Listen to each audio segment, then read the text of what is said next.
So if you're just joining us, we're embarking on an interesting topic. We're in the middle of a conversation with Jeff Thompson, Beth Gustin, Robin Ennis. Oh yeah, Wellness Wednesday with Beth and Robin. Gonna settle it down. Oh yeah, get your feet planted on the ground. Wellness Wednesday. I feel like they're wired for worst case scenarios and the negativity thought loops. I think we have to work a lot harder to wire our brains to think positively. I think when you stop, you actually put the brakes on a few things and you're able to look at what's happening objectively. Anxiety is trying to protect us, but it's malproductive.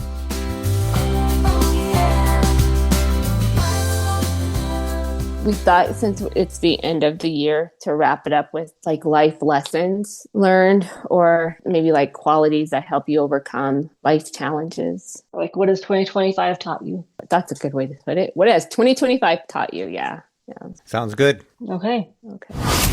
So it's end of December, and I don't know about all of you, but December tends to make me very reflective. I look back over the year, kind of see if there's any themes that stand out or lessons I've learned. I look forward to next year as far as what do I want my maybe personal focus or intention to be on for the next year. So am I the only one that does that? No, I do that too. I do that on my birthday and then especially at the end of the year. And it makes it easy because I don't know if all of you watch, at least in Colorado, the news stations will do a recap of the year. So that causes me to reflect as well. My birthday as well for me is a day of reflection too.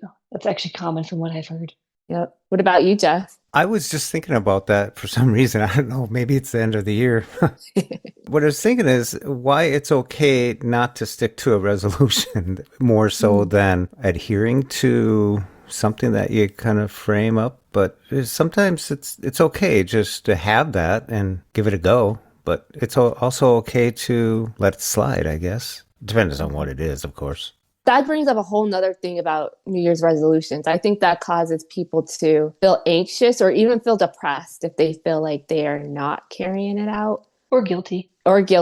That's a good one. I think that people sometimes set themselves up for failure by creating maybe a big goal instead of small goals to work up to that bigger achievable goal. And so some people can feel overwhelmed, and then that's why they fall off the bandwagon easier. For example, weight loss. People may say, okay, I'm going to go to the gym every single day, even though they've never been to the gym before, right? So it's starting small. Okay, I'm going to go to the gym twice a week or every other day or whatever it may be. And then gradually building up to that goal. I think that's what trips people up about goals. I was going to say, I think people tend to set really big, large goals.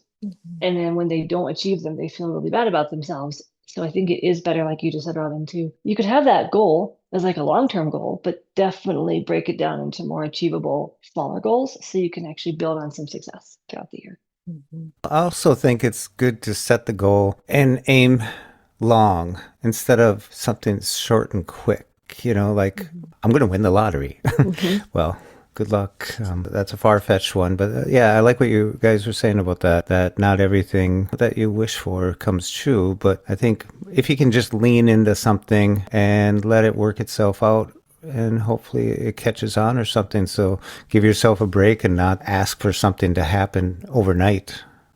That's true. And so I feel like this discussion, resolutions, New Year's resolutions or goal setting falls into what we are going to talk about today in terms of thinking about the past year and recapping it. Because instead of New Year's resolutions, because I'm one of those people who will, in the beginning of the year, Jeff, I'm one of those people you're talking about, and I'll be like, okay, I'm going to do this. And then by mid-January, I'm like, And the same way. So yeah, so I create themes now. So this year, the theme was a year of happiness. And I think that makes it more achievable because that could change from moment to moment or day to day. So for me, I think that I've had a lot of personal challenges this year, but that caused me to think about, okay, what does happiness look like for me? And so that required me to think of, okay, I need to create my inner peace.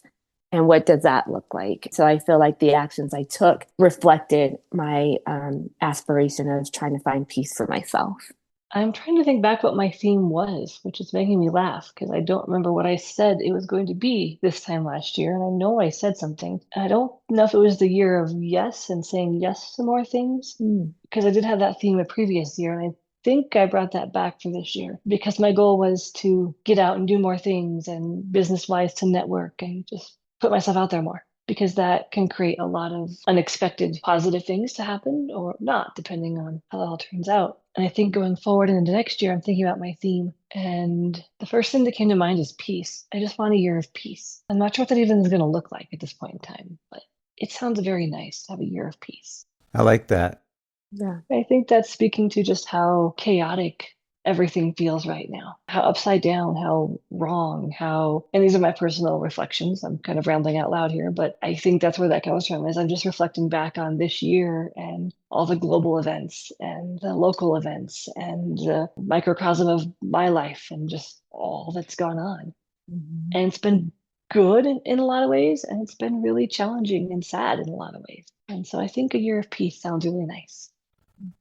It does. I think last time we talked, I mentioned something about checking in on myself and, how I feel and putting myself out there. Not out there, I guess, not out there like you were talking, Beth, getting out more. I'm talking about putting myself in front of me instead of always not worried about Jeff and worried about other things, but where's Jeff? Yeah, and that's I like that, because that near the end of this last year, I suppose the last half of the year, I've been looking at how I feel about things, how Jeff wants this, how's Jeff, not that I'm being selfish with myself, but it's been years that I've never done that, and it really feels good about acknowledging your own accomplishments, acknowledging where you need work to be done a little bit, but in a positive way, like it's a step forward, like a path that you're on. So I think I'm going to continue that. I like that. That's a really good one. I'm going to piggyback and have this year be a year of peace, since I mentioned that. I felt like I was trying to find my sense of happiness by creating a sense of peace for myself. I think that one challenging situation that I was thinking about for me this past year, and I thought that I was working on it. And, I still have a lot of room to grow. As a professional, I'm going to be open and candid, is that I tend to set unrealistic expectations, as some people say, for myself. And I don't realize that I'm doing it. And I don't realize, okay, Robin, you're human. And one example is in class, I had to give a presentation and I was having some personal challenges that day. So it's one thing after another. I don't know if you all had a situation where it just seemed like, I wish I would have just kind of stayed in bed today. And so I had a presentation, and Zoom screen share is my nightmare. I have been practicing for a whole year on screen share. And this particular professor was really adamant on me doing screen share by myself. And so I had practice. I even practiced in a different class and it went smoothly. Then it comes to this class with this professor and my hands were shaking. I was so nervous and I couldn't get it to work. Honestly, I burst into tears in that moment. And that was a very challenging moment for me. I was able to eventually make up the presentation in a completely different platform. She actually had me use Google Meets the next time, so I had to learn another platform. But at the end of it, I was like, okay, so I wasn't even practicing with Google Meet screen share, and I was able to do it right away. So that showed me through the adversity, through the challenges, if I just center myself and take some deep breaths, like I tell my clients to do, I can make through whatever challenge, that I'm presented with. So I ultimately finished the presentation, but it taught me, because multiple people gave me that feedback again, you set unrealistic expectations for yourself. So that's something that I need to continue to work on. And I'll take that into the next year in terms of creating my own inner peace. I'm smiling over here, Robin, because the first thing that came to my brain was, look how much you learned that you couldn't do before. Exactly. And when I need to do screen share, guess who I'm calling? I don't know about that, Beth, but yes, I've gotten better at it. It's making me kind of think back over a challenge that I overcame this year. And this is a personal one, but those of you that don't know, I play in a band, and no, we don't play out much. We more just hang out in the basement and make a lot of noise, but we have fun together. But I decided to pick up the trumpet again when I joined said band, and I have not played trumpet in about 25 years. And so I was like, well, this will be easy. It'll come back to me. No problem. Wrong. My chops, as we say, needed to basically start from scratch. My endurance was horrible. I learned that playing trumpet actually affected my eyes in a very painful way because of the pressure.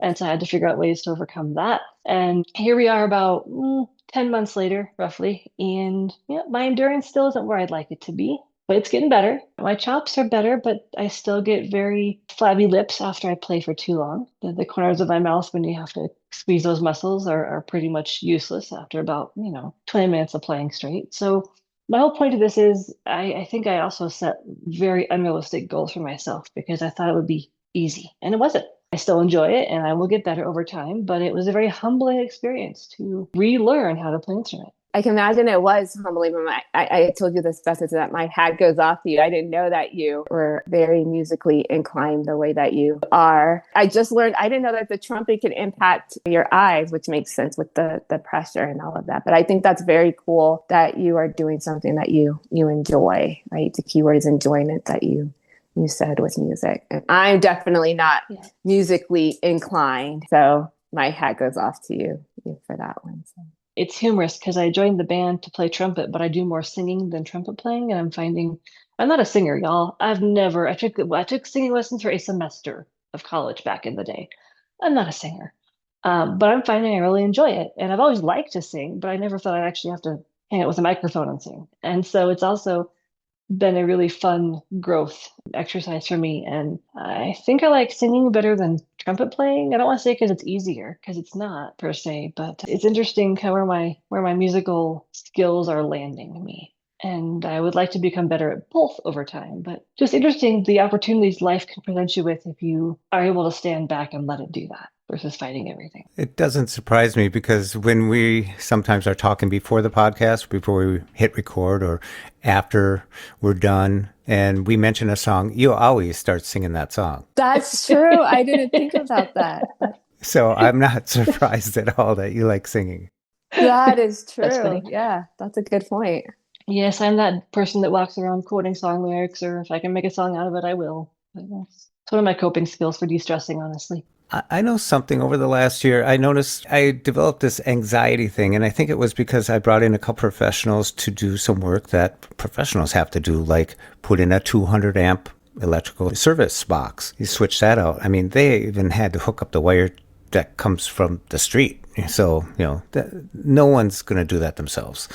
But I've always been taught, if you can't afford it, you better learn how to do it. So I've always been in that DIY, do-it-yourself type of mode. And then I had the plumbing done underneath the concrete all the way, dug up, replaced. I mean, we're talking some heavy-duty work here. But I got some anxiety about other stuff that I would do if I shut something off, like the electricity, that I got to get this going because no one wants to be without hot water or electricity or computers or everything like that. And I don't know where the anxiety came from because I'm always pretty confident, but it was like, am I going to do it right? Because I think it was because I was surrounded by professionals for about 2 weeks and they're the ones that do everything right. And now they're looking at my work and I was just feeling, but I'm getting over that. Now when anxiety comes up or those thoughts come into my head, I address them.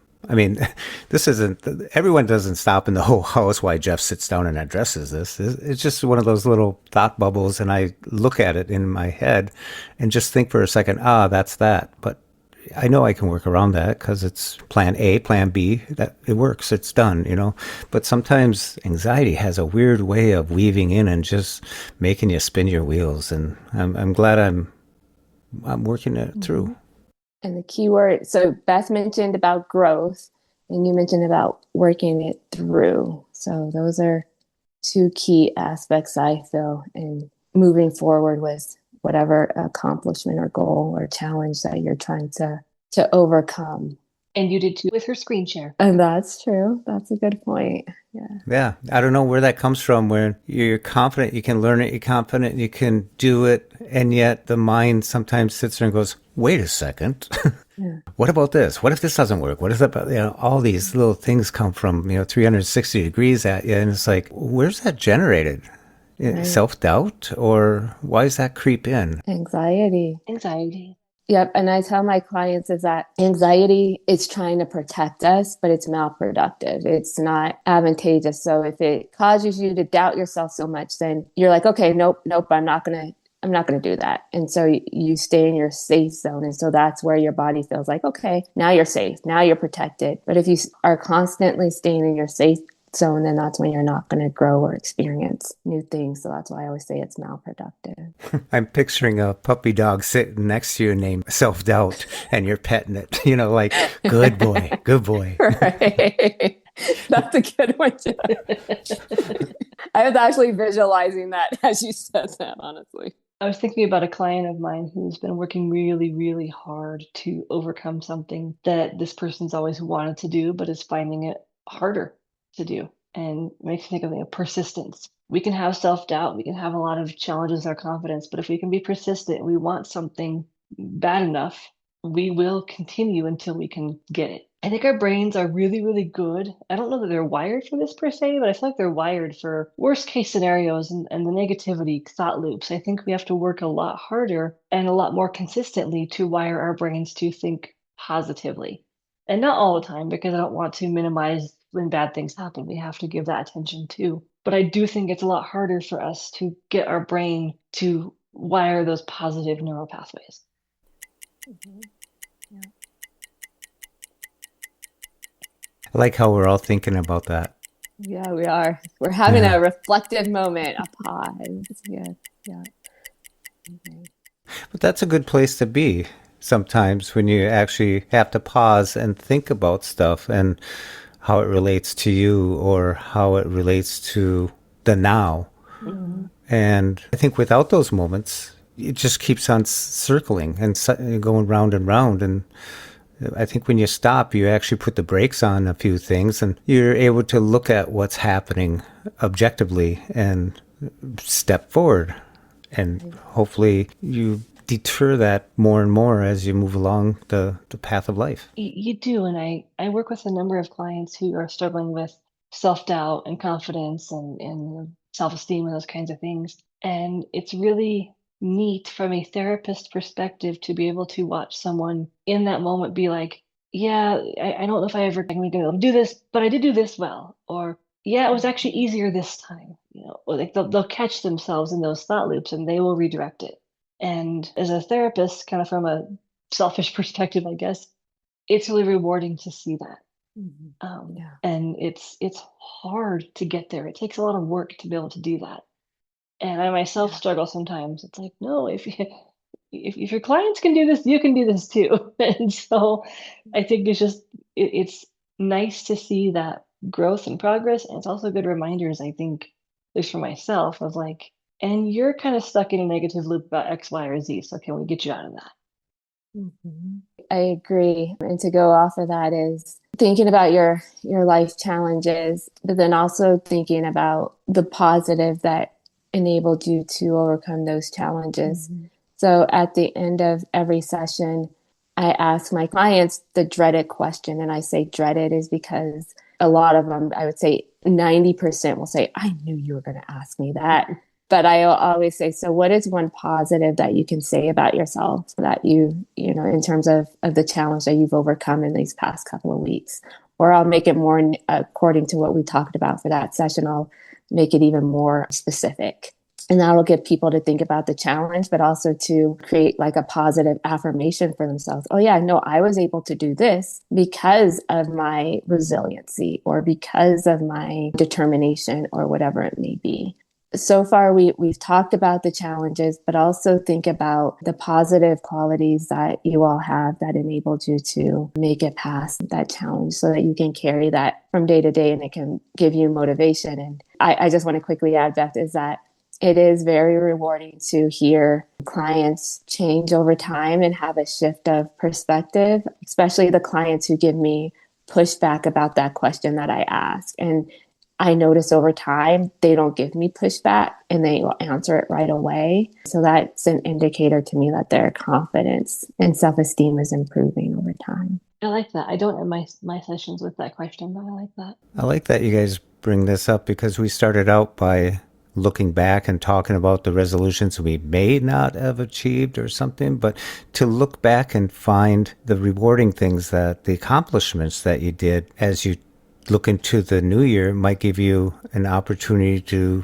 strive for more accomplishments. And sometimes it's not even the ones you think of, but the ones you overcame, the barriers you broke down or something like that, that were just part of, making it through the year. And I just hope that all of us, keep doing that for the oncoming year. Exactly. I agree. If you're interested in sharing with us, what's something that you overcome that you thought you couldn't, or that was really hard, but you did it? What did you overcome and how'd you do it? And you can leave us a message, or there's ways to reach us, and we do get all of your feedback. So please feel free to share. As we've said many times, we love to hear from you. So I'm just going to end with my usual phrase, but also too, I had a last session with a client last weekend. He gave some really good parting words, and he said, be strong and courageous. So that goes along with what we talked about today. I love that. Yeah. And so until next time, take care. Until next time, stay grounded. Take care. Thanks for listening. And until next time, bye-bye. Oh yeah, Wellness Wednesday with Beth and Robin. Gonna settle it down. Oh yeah, get your feet planted on the ground. For more podcasts with the blindness perspective, check us out on the web at www.blindabilities.com. And be sure to subscribe to the podcast wherever you listen to podcasts. And if you want to leave us some feedback, give us a call at 612-367-6093. We'd love to hear from you. Thanks for listening, and until next time, bye-bye. Wellness and taking care of ourselves. It's all about you and taking care of yourself. Oh yeah.